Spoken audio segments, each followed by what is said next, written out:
left the professional kitchen 16 years ago. Recently, a friend asked if I could still make it in the kitchen. The truth is, I don't know. I miss the chaotic slowdown of a busy service, but mostly the people by my side. With STAGÉ, I wanted to prove that I was still a cook's cook. And honestly, the same question I had on the way out is the same question I have today. If walking away from this industry was the right choice all along.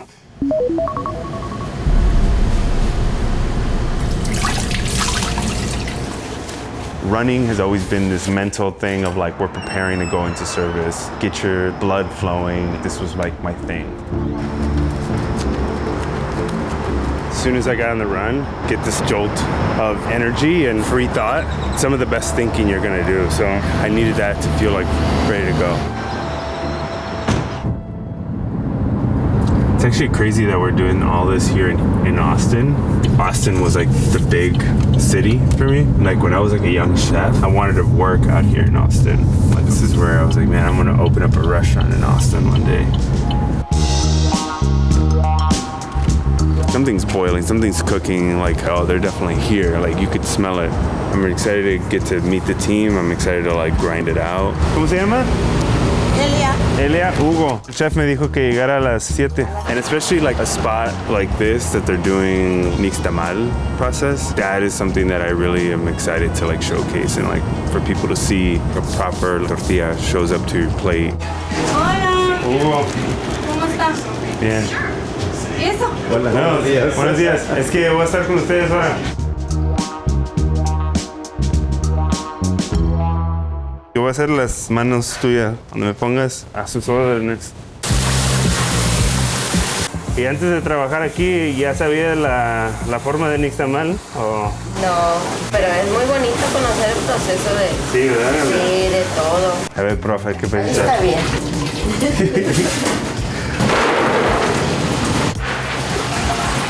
Right now, in the first like hour, 2 hours in a STAGÉ process, you're figuring out what the cadence is in the kitchen. Like you're just like, how do people move? How do people communicate? And it's your job when you're doing a STAGÉ to like pick that up. ¿Lista, profe? Vámonos. How are y'all? Good. Hey, chef. Dude, thank you so much for letting us do this. Thank you for coming. No, this is sick. Come on, chef. You're about to see the magic, baby.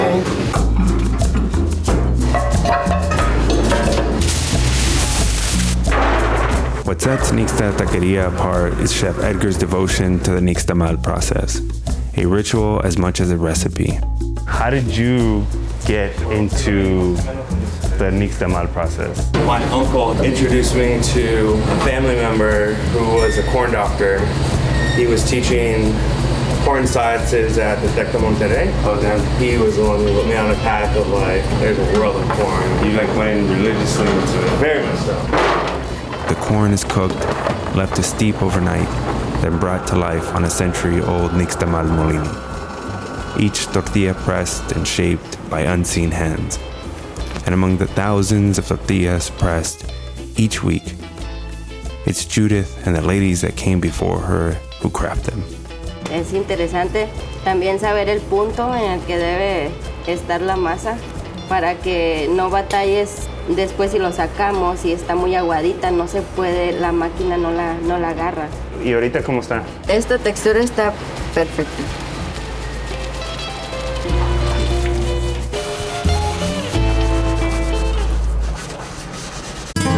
This is like the most like hydrated masa I've ever like come across. Like you see all these like grains, like thick grains, small grains. This is awesome. Cuando vas a estar en la tortilla, doble, compadre, sí. Porque está calientita. So, ¿esta va a estar mixteada con los dos otros colores? Sí. Ok. ¿Y se esponjan o no? Sí, se esponjan. Si te quiere tu suegra, se te va a esponjar.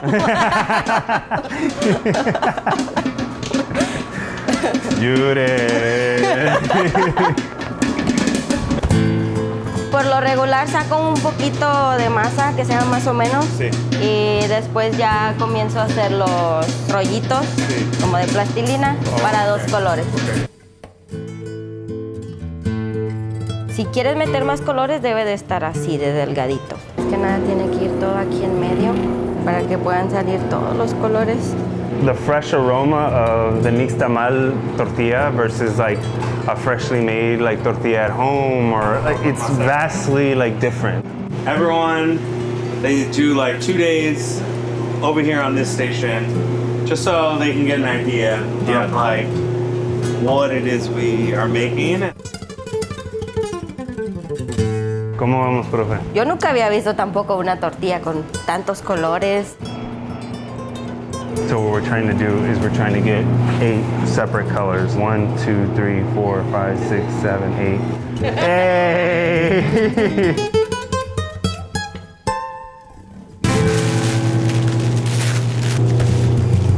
Yeah, that boy.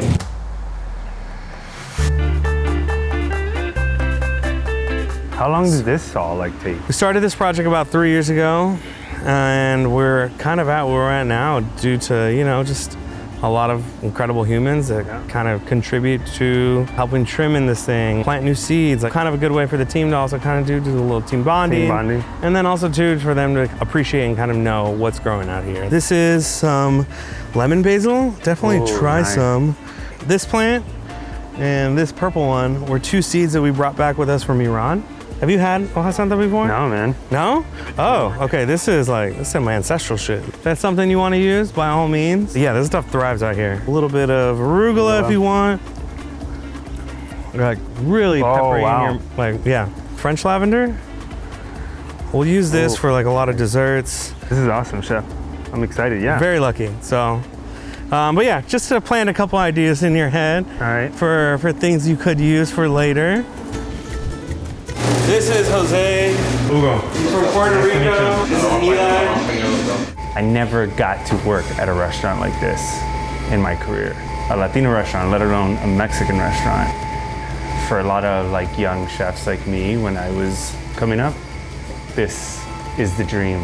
That you get to cook the food that you're familiar with, that you grew up with. Latino food wasn't like the platform that it has now. No. Right? Like, no. I envy like this era of like cooking right now. Something I didn't really see a lot of was always that why was it the people on the culinary team were people that were walking away with less money than the people who are in the front of house. Every single person from the dishwasher to the porter to the tortilla maker to the line cooks. We want Nixta to be an equitable place for every single person that works here, so everyone here gets tipped out. 1 or 2 people are usually assigned to comida, and basically you're making food for like the staff. We eat a lot of Mexican food here, so we always like kind of switch it up and have a little reprieve. I'll handle the coconut curry. Hell yeah. So today I'll have you make like a starch. Okay. Some like rice or something for it. Sounds good, chef. All right, brother. Thank you, chef. Thank you, chef. He's put me on starch. I'm gonna do probably like some jasmine rice with some lemon, orange zest, with some like lemongrass, rosemary, herbs from the garden. You put just as much effort into comida as you do service because you wanna like make sure that your homies are taken care of and that they're eating right and we're ready to go for service. Not having put in the reps in, the energy level is like, oof, not functioning right now. You're about to cook for 12 people, so just get out of your head. It's like I want to make sure that it's like good, like I'm on it, tastes good. Let's boogie, baby.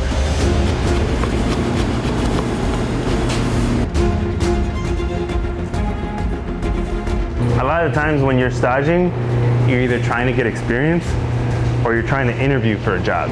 So this is kind of like my, all right, what do you got? This fucking rice better be seasoned right, I'll tell you that.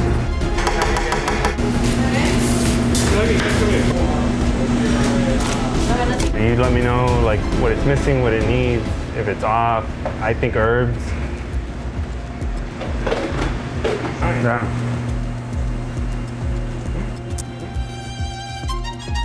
Oh yeah.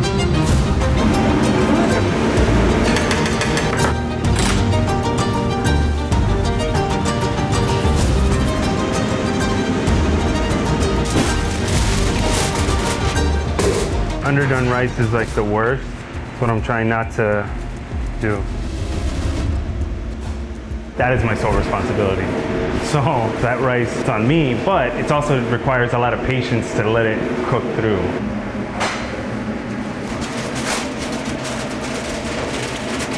Atta boy.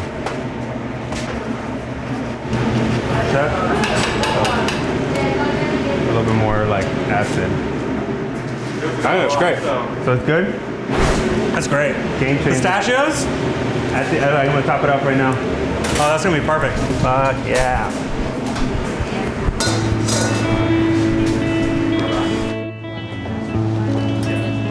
First family meal back. Let's go.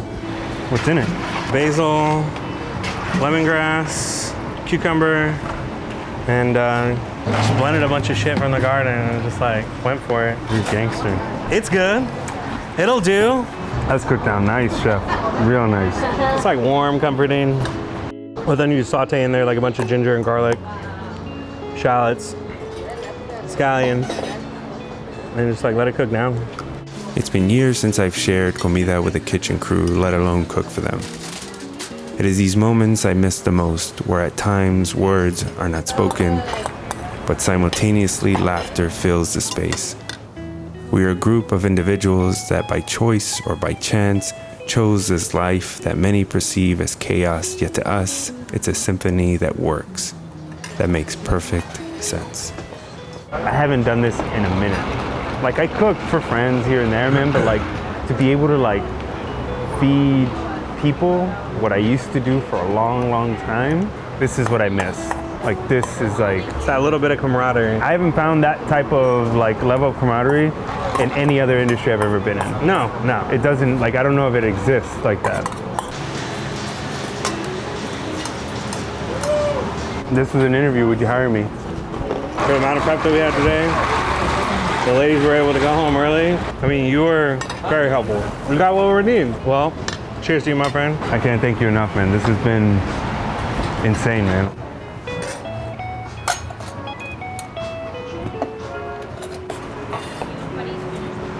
Doors open in 15, chef? 15. All right.